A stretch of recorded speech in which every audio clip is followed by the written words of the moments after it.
বন্ধুসকল তোমালোকৰ সোশিয়াল সায়েন্সৰ ইতিহাসৰ মই লৈ আইছো তোমালোকে যিদৰে থাম্বনেল দেখি পাইছা যে বেস্ট 20 কোৱেশ্চন আৰু common question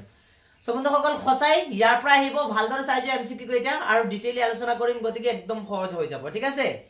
so first question লৈ আইছো আজি তোমালোকৰ এমসিকিউৰ প্ৰথম কোৱেশ্চনটো হৈছে যে 1906 চনত মুসলিম লীগ গঠনত সহায় কৰা ব্ৰিটিছ প্ৰশাসকজন কোন আছিল এতিয়া 1906 চনত আমি জানো সকলোৱে এইটো আহিব পাৰে মুসলিম লীগ কেতিয়া গঠন হৈছিল তেতিয়ালে তোমালোকে এইটো মনত ৰাখিবা আৰু এইটো কোনে গঠন কৰিছিল আমাৰ ভাৰতত থকা মুসলিম সম্প্ৰদায়ৰ লোকসকলৰ দ্বাৰা মুসলিম লীগ গঠন কৰা হৈছিল হয় নহয় মোহাম্মদ শওকত আলী আৰু মোহাম্মদ আলীৰ নেতৃত্বত কি কৰা হৈছিল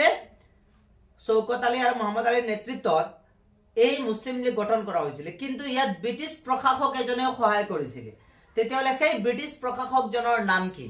নাম্বাৰ 1 লৰ্ড কাৰ্জন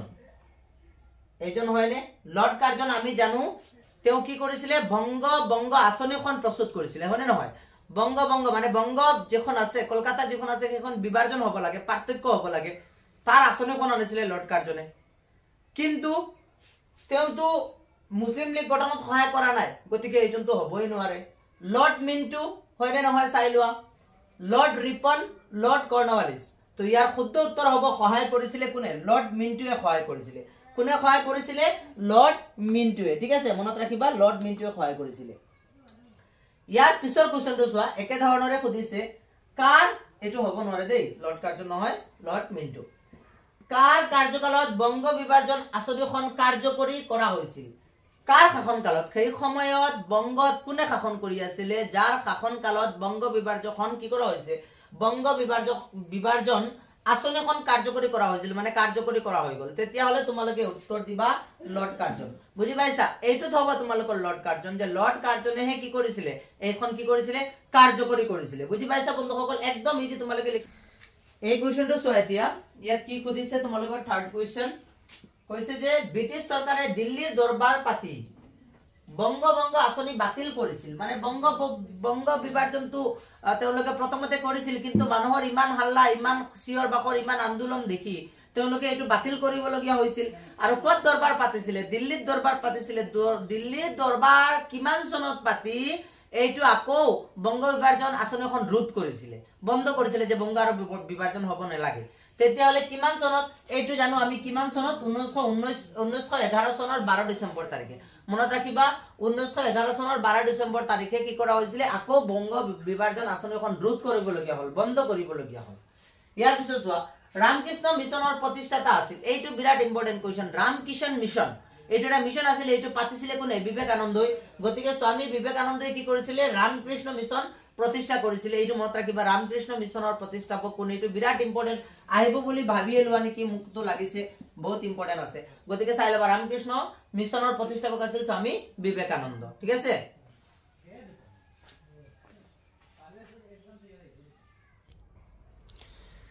এই কোৱেশ্চনটো চোৱা বন্ধুসকল 5 নম্বৰ কোৱেশ্চন তোমালোকৰ আগত আহিছে ইয়াত কি খুদিছে ইয়াত কৈছে যে ভাৰতবৰ্ষত ব্ৰিটিছ সাম্ৰাজ্যবাদৰ উপনিবেশ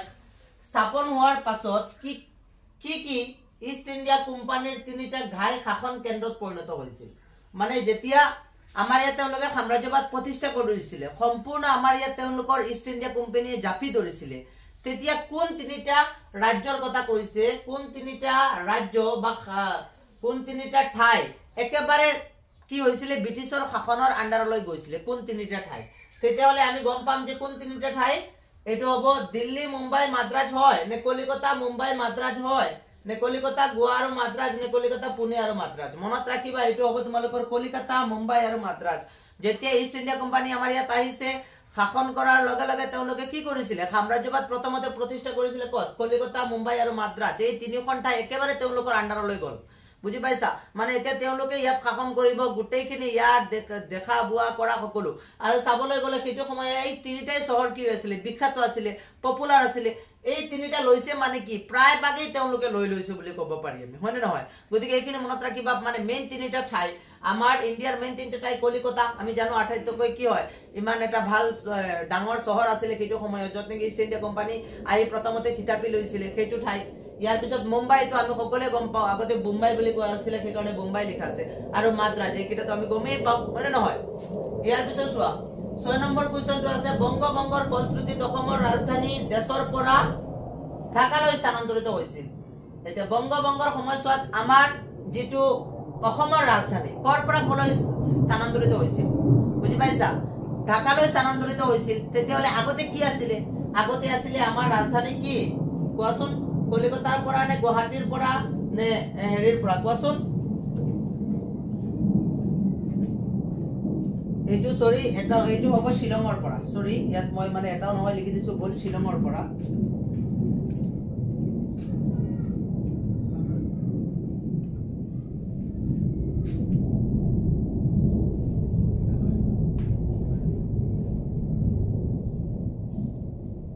শিলঙৰ পৰা কোৱাচোন কোনটো শুদ্ধ উত্তৰ গুৱাহাটীৰ পৰাটো নহয় কলিকতাৰ পৰাটো অসম কলিকতাত নহয় হয় না চট্টগ্ৰামও নহয় গতিকে উত্তৰটো হয় তোমালোকৰ শিলঙৰ পৰা কলৈ ৰাজধানী ট্ৰান্সফাৰ কৰা হৈছিল শিলঙৰ পৰা ঢাকালৈ হস্তান্তৰিত কৰা হৈছিল ৰাজধানী বুজি পাইছা বন্ধুসকল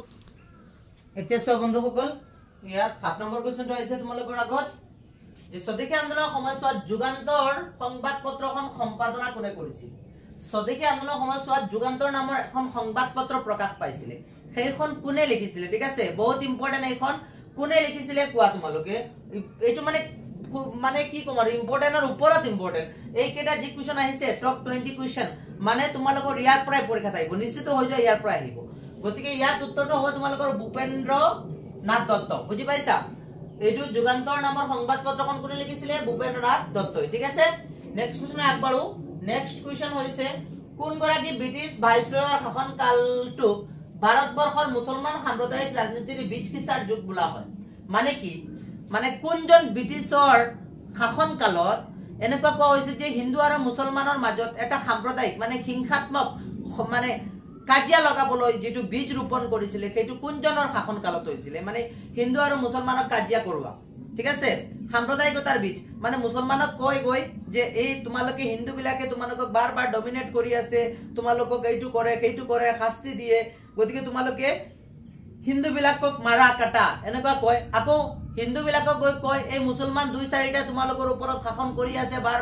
বাৰ তোমালোকে কি কৰিব বিচাৰা হা তোমালোকে একেটাক মাৰি কিয় নেপেলোৱা গতিকে এনেকুৱা হিংসাত্মক মানে যাতে হয় দুইটা এটা আনটোক হিংসা কৰে মুছলমানে হিন্দুক হিংসা কৰে হিন্দুৱে মুছলমানক হিংসা কৰে সেই হিংসাত্মক যেটো সাম্প্ৰদায়িকতাৰ বীজ সেইটো কাৰ শাসন কালত হৈছিল বুলি কৈছে ইয়াত আছে লৰ্ড মিন্টু লৰ্ড কাৰ্জন সাৰ জনসুৰ লৰ্ড উইলিয়াম বেন্টিং গতিকে উত্তৰটো তোমালোকে কোৱাচোন কোনটো হয় এটো হ'ব লৰ্ড কাৰ্জনৰ সময়ত ঠিক আছে লৰ্ড কাৰ্জনৰ সময়ত যেতিয়া বংগ বিভাজন চলি আছিল সেইটো সময়ত লৰ্ড কাৰ্জনৰ সময়ত ইয়াৰ পিছত চোৱা অসম নামৰ প্ৰদেশখন গঠন কৰা হৈছিল আমাৰ অসম নামৰ যিখন প্ৰদেশ সেইখন কেতিয়া গঠন কৰা হৈছিল আজি যে আমি অসম পাইছো সেইখন 1874 খ্ৰীষ্টাব্দৰ 7 ফেব্ৰুৱাৰীত নে 1884 খ্ৰীষ্টাব্দৰ 17 ফেব্ৰুৱাৰীত নে 1885 খ্ৰীষ্টাব্দৰ 7 ফেব্ৰুৱাৰীত নে 1887 খ্ৰীষ্টাব্দৰ 7 ফেব্ৰুৱাৰীত ইয়াৰ কাৰেক্ট এনসাৰটো হ'ব বন্ধুসকল 1877 চনৰ 7 ফেব্ৰুৱাৰী তাৰিখে কি কৰা হৈছিল অসম প্ৰদেশখন গঠন কৰা নেক্সট কোৱেশ্চন বন্ধুসকল চোৱা এইটো তোমালোকৰ 10 নম্বৰ কোৱেশ্চন লৰ্ড কাৰ্জনৰ বংগ বিভাজন প্ৰতিবাদ আন্দোলনকাৰীসকলে কোনটো দিনত জাতীয় শোকৰ দিন ৰূপে পালন কৰি প্ৰতিবাদ সাব্যস্ত কৰিছিল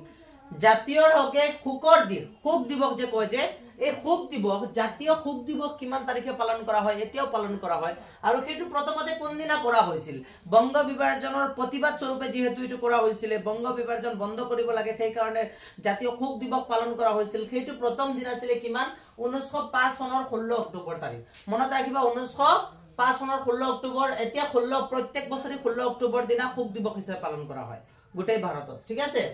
ইয়াৰ পিছত বহুত ইম্পৰ্টেন্ট কোৱেশ্চন বন্দে মাতৰম নামৰ গীতটোৰ ৰচক কোন এটো সকলোৱে জানো আমি মানে নহয় এটো তো আৰু ক'বলগীয়া একো নাই কি বঙ্কিম চন্দ্ৰ চ্যাটাৰ্জী ইয়াৰ পিছত অন্তিম কোৱেশ্চন এটো চাই লোৱা 12 নম্বৰ কোৱেশ্চন লোকমান্য বাল গংগাধৰ তিলকে স্বৰাজ লাভৰ হকে তেওঁৰ কোনখন পত্ৰিকাত স্বৰাজ আমাৰ জন্মসত্ব আৰু ই আমাৰ কাম্য বুলি প্ৰকাশ কৰিছিল মানে এনেকুৱা এখন পত্ৰিকা ওলাইছিল আৰু সেই পত্ৰিকাত বাল গংগাধৰ তিলকে লিখিছিল কি লিখিছিল যে স্বৰাজ আমাৰ জন্মসত্ব আৰু ই আমাৰ কাম্য হয় না নহয় এইটো এইখন পত্ৰিকা কোনখন পত্ৰিকাত প্ৰকাশ পাইছিল এইটো হৈছিল কেশৰী বুজি পাইছিলা কোনটো কেশৰী যিখন পত্ৰিকা ওলাইছিল সেই পত্ৰিকাত আছিল স্বৰাজ আমাৰ জন্মসত্ব আৰু ই আমাৰ কাম্য ঠিক আছে এতিয়া 13 নম্বৰ কোৱেশ্চন সব বন্ধুসকল ইয়াত আছে মুসলিম লীগ স্থাপনৰ নেতৃত্ব বহন কৰা ব্যক্তি গৰাকী আছিল এতিয়া মুসলিম লীগ গঠন কৰোতে সেই মুসলিম লীগ গঠন কৰোতে নেতৃত্ব কোনে দিছিল মানে মুসলিম লীগ গঠন কৰিব লাগে বুলি তাত এটা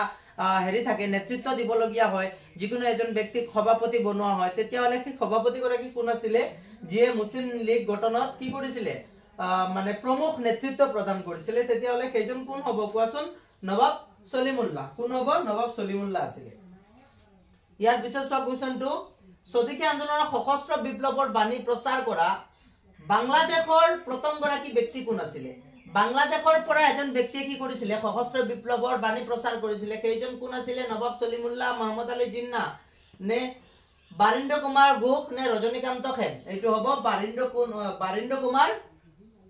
ঘোষ ঠিক আছে ইয়াৰ পিছত বংগদেশৰ স্বদেশী আন্দোলনৰ সশস্ত্ৰবাদী ধাৰণাটো মুখ্য প্ৰবক্তা কোন আছিল লালা লাজপত ৰায় বিপিন চন্দ্ৰ পাল বাৰিন্দ্ৰ কুমাৰ ঘোষ নে ৰজনীকান্ত সেন এইটো হ'ব বিপিন চন্দ্ৰ পাল বন্ধুসকল এইখিনি তোমালোকৰ এমসিকিউ পুনৰদায় দিছো ইয়াৰ পৰাই কমন পৰি যাব এতিয়া তোমালোকক কেইটামান মই শৰ্ট কুৱেশ্চন দিম 20টা পঢ়াই দিম আৰু এই 20টা তোমালোকৰ পৰি যাবা চাবা শৰ্ট কুৱেশ্চন তোমালোকে সব পাৰিছা এইটো চেপ্টাৰৰ পৰা ঠিক আছে একেবাৰে শেষৰ কেইটা দি দিছো এই চাৰিটা ভালদৰে চাই যাবা এই কেইটা বহুত ইম্পৰ্টেন্ট হয় বন্ধুসকল এই কেইটা চাৰিটা চাই ললে শৰ্ট কুৱেশ্চনৰ কাম শেষ এইটো চেপ্টাৰ আৰু চাবই নালাগে টেনচন নাই ইয়াৰ প্ৰথম কুৱেশ্চনটো হৈছে বংগভংগ বা স্বদেশী আন্দোলনৰ প্ৰাথমিক কাৰ্যসূচী কি আছিল তেতিয়া হলে প্ৰাথমিক কাৰ্যসূচী তিনিটা আছিল স্বদেশী বয়কট আৰু জাতীয় শিক্ষা এইটো 16ত আইছে 17ত আইছে 19ত আইছে বিৰাট ইম্পৰ্টেন্ট ঠিক আছে ইয়াৰ পিছত লাল বাল পাল কোন আছিল তেতিয়া হলে লাল বাল পাল কোন আছিল আমি চাও লালা লাজপত ৰায় বাল গংগাধৰ তিলক আৰু বিপিন চন্দ্ৰ পালক একেলগে লাল বাল পাল বুলি জনা যায় ঠিক আছে ইয়াৰ পিছত লৰ্ড মিন্টু কোন আছিল তেতিয়া হলে লৰ্ড মিন্টু কোন আছিল যে ব্ৰিটিছ ভাইসৰয় লৰ্ড কাৰ্জনৰ পিছৰজন ভাইসৰয় মানে যেতিয়া হেৰিয়ে কৰিছিল ব্ৰিটিছ কাৰ্জন আছিল কাৰ্জনৰ পিছত কোন আহিছিল তেতিয়া হলে কোন আহিছিল তোমালোকৰ লৰ্ড মিন্টু আহিছিল ইয়াৰ পিছত ভাৰতীয় জাতীয় কংগ্ৰেছৰ কোনখন অধিৱেশনত ভাৰতীয় সকলৰ মূল দাবী হিচাপে পূৰ্ণ স্বৰাজ দাবী উত্থাপন কৰা হৈছিল তেতিয়া হলে 1929 চনত লাহোৰ অধিৱেশনত বুজি পাইছা বন্ধুসকল আজিলৈ ইমানেই ৰাখিছো কাৰেণ্টটো নাই সেই কাৰণে সমস্যা হৈ আছে সো নেক্সট ভিডিও তোমালোকৰ মেথছৰ ভিডিও আপলোড কৰিম